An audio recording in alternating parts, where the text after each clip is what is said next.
3,200 years in time when things were a bit different. There was this king named Agamemnon, and succeeded in making almost all of mainland Greece his allies. But there was this one place called Thessaly that he couldn't conquer. Greece's strongest rival was the Trojan kingdom, and Agamemnon had ambitions to rule it. Greece had some tough guys, and one of them was Achilles, but he didn't want to follow Agamemnon's orders.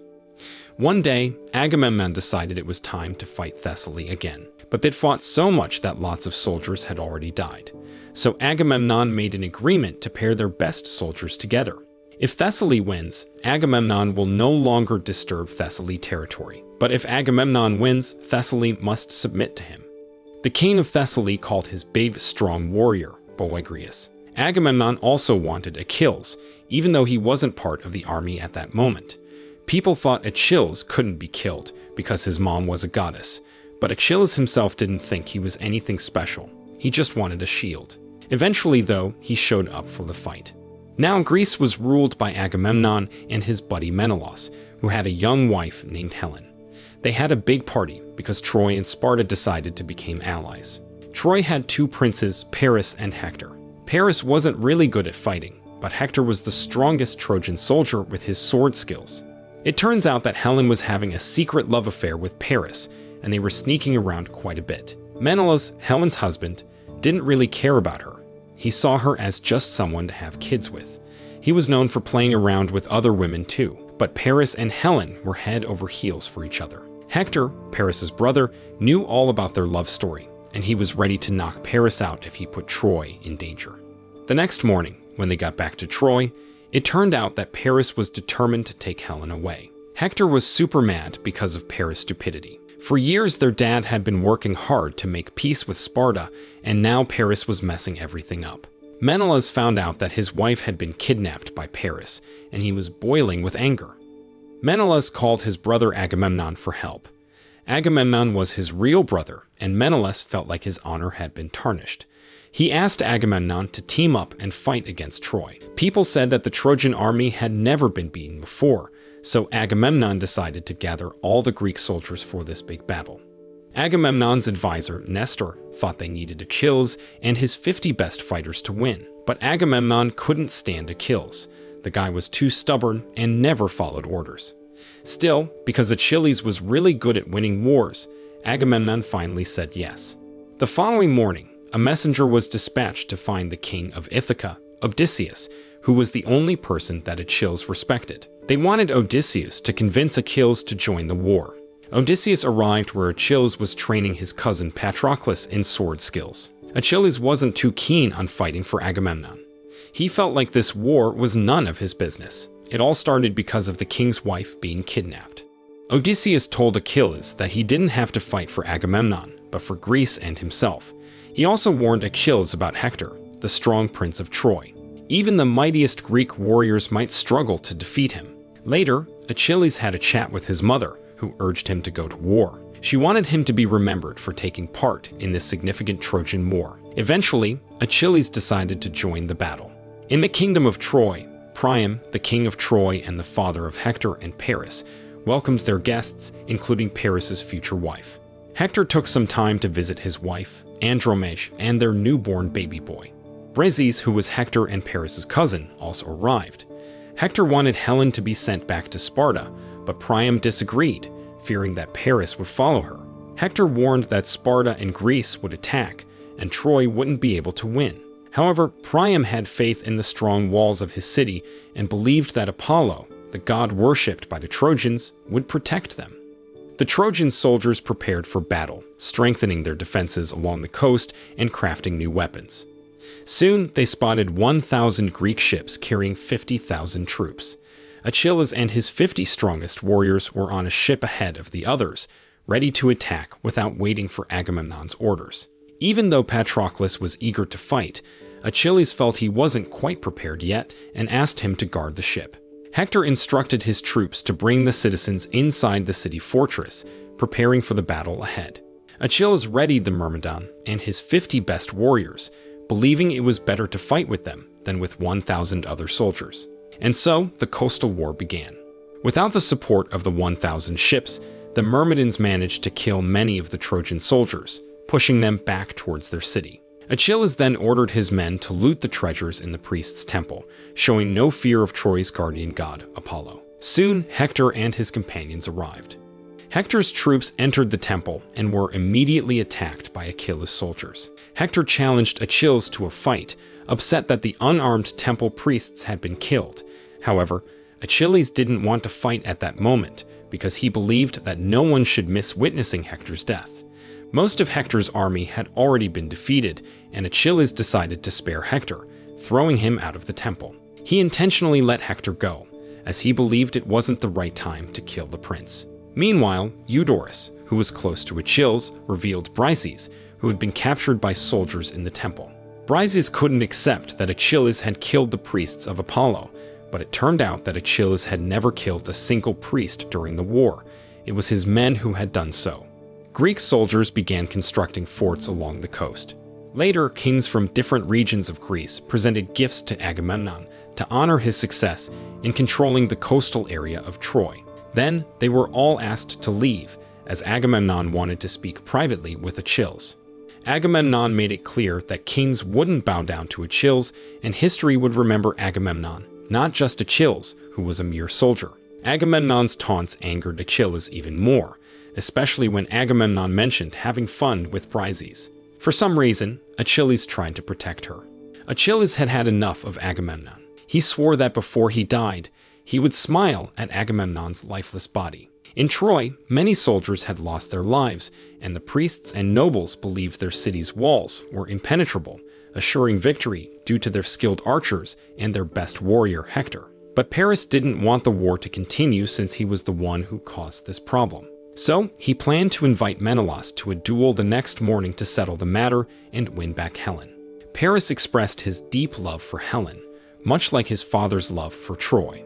Priam even gave a historic sword to Troy for future battles. Andromache, Hector's wife, didn't want to lose him because Greece's goal was to target Troy as a whole and kill Hector, their strongest warrior. As Hector was on his way to meet Paris, he spotted Helen about to flee. Helen seemed ready to surrender to Menelaus due to the deaths caused by her actions. However, Hector stopped her, knowing it wouldn't change anything. Agamemnon and his troops were still determined to attack Troy. The next morning, Greek soldiers geared up for battle, but Achilles hesitated about joining in. It took Agamemnon's pleading for Achilles to finally agree to fight. Meanwhile, Trojan soldiers were also prepared. Paris remained confident in his decision and didn't blame Helen, believing it was God's will. Suddenly, the Greek troops arrived, and the leaders met. Agamemnon proposed peace with the condition that Helen be returned, and Troy must submit to him. Hector refused, as none of Troy's sons would bow to a foreign ruler. Paris then challenged Menelaus to a duel for Helen, with the promise that the war would end afterward. Initially, Agamemnon disagreed because he wanted control over Troy, but Menelaus sought revenge. If Paris were defeated, Greece could swiftly invade Troy, and so the duel began. Paris, who lacked combat experience and had never taken a life, found himself completely overwhelmed. The Greeks initiated their attack, but since the Trojans defended near the walls, it was evident that the odds were not in favor of the Greeks. Many Greek soldiers fell to arrows from above. Then Hector confronted Ajax, one of the mightiest warriors aside from Achilles. With the mounting casualties among the Greeks, Agamemnon decided to call for a retreat. After the battle concluded, they prepared to cremate the fallen soldiers, and Agamemnon pledged to his younger brother that they would conquer and burn the city of Troy. The morale of the Greek soldiers was dropping. They needed Achilles to boost their spirits, but since Agamemnon still refused to meet with Achilles, it was up to Odysseus to persuade him. Meanwhile, Briseis faced harassment from some Greek soldiers. Achilles intervened to help her. Achilles shared his perspective with Briseis, expressing his disbelief in gods. Later, as Achilles slept, Briseis initially contemplated harming him. However, instead of a fight, something unexpected happened.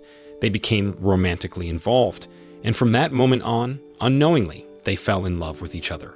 The following morning, Odysseus tried to convince Achilles to rejoin the war, as the Greek soldiers desperately needed his help. However, Achilles remained determined to go back home. Meanwhile, in Troy, the priests and nobles suggested launching an immediate attack on Greece, believing that the enemy's morale had already crumbled, although Hector restrained their ambitions because Achilles' troops had not yet entered the battle. But Priam trusted the words of the priests, who predicted a victory for Troy. Achilles was awakened from his sleep by a noise, only to discover that Troy had launched a surprise attack early in the morning. Greek soldiers quickly prepared for battle, but the Trojans seemed to be winning. They had surrounded the coastline with tens of thousands of soldiers, banging their shields and spears to further demoralize the Greeks. Just as the Greek soldiers began to lose hope, Achilles and his Myrmidons arrived, and the battle commenced. Eventually, Achilles faced off against Hector in a duel that all the soldiers witnessed, only to discover that it wasn't Achilles but Patroclus. The battle came to an end. Achilles, in his tent, learned of his cousin's death and was overwhelmed with anger and grief. He cremated Patroclus with vengeance in his heart. Hector shared a plan with Andromache, providing a route to a safe place for her to escape with as many citizens as possible. He did this in case Greece surrendered and he met his demise, as he knew that Greece would come to kill everyone, possibly even enslaving the women. After his defeat in the duel, Paris decided to practice archery. The following morning, Achilles planned to head to Troy alone to seek revenge for Hector. Briseis tried to stop him, but Achilles was determined and reached the formidable fortress of the Trojan kingdom. Before their duel, Hector apologized for his past mistakes and bid farewell to Paris. He also shared a kiss with his beloved child and wife. Hector proposed an agreement that the winner would allow the loser to receive a proper burial, but Achilles no longer cared about such terms. As evidence of the two strongest warriors, they initially fought on equal footing, but Achilles soon gained the upper hand and defeated Hector. Afterward, Achilles departed, dragging Hector's lifeless body while gazing at all the people there. That night, Priam sneaked into Achilles' tent. He pleaded for his son's body to be returned for a proper burial. Achilles had taken Hector's life, and Priam thought it was lucky that Achilles' father had already passed away, unlike himself, who had to witness his own son's death. Priam asked Achilles to allow him to wash, pray for, and bury his child. Even though they were still enemies, Priam believed that showing respect was important. Achilles acknowledged that Hector had been his most formidable foe. He agreed to the request, saying that Greece would not attack Troy for the next 12 days due to the funeral ceremony. Achilles freed Briseis and gave her a necklace. He praised Priam, saying that Priam was a better king than the Greek king Agamemnon. The funeral ceremony for Hector was conducted. Meanwhile, Odysseus, who saw soldiers carving wooden horse-shaped toys, came up with an idea. The scene shifted to Achilles, who apologized to Eudorus for hitting him. Achilles asked Eudorus to take the Myrmidon army and return home, staying out of the war. Achilles felt he needed to continue fighting there. After 12 days, something surprising happened. The Greek soldiers had vanished from the beach, leaving behind only a massive horse-shaped statue. The Greeks had built these horse statues as offerings to the god Poseidon, whom they respected and hoped would ensure their safe journey home. Strangely, they decided to give this horse statue as a gift to the Trojans. Paris wanted to burn the statue, but the priests, who held the god in high regard, didn't want to risk injuring the deity by destroying his offerings. So Priam decided to bring the giant horse into Troy. The people of Troy cheered, seeing the horse as a symbol of their victory. However, there was a hidden danger. Some Greek soldiers had concealed themselves inside the statue and quietly killed the sleeping guards.